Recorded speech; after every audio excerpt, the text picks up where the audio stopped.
I ran into this last week. Here's what fixed it for me. Activating eSIM card with Bell Canada is straightforward if you follow these steps. Step 1. Gather your information. Before activation, use the SROC.com link in the description to open the eSIM compatibility checker and confirm your device and carrier are supported. Step 2. Visit the Bell activation page. Open your web browser and navigate to the Bell Canada activation page. This is where you will enter your details to activate the eSIM. Step 3. Enter your eSIM card number. Once on the activation page, input your eSIM card number. This number is usually printed on the card itself. Double check it to avoid errors.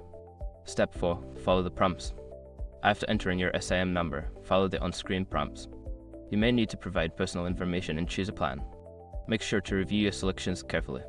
Step 5. Complete activation. Once you've reconfirmed everything, click the final activation button. You should receive a confirmation message.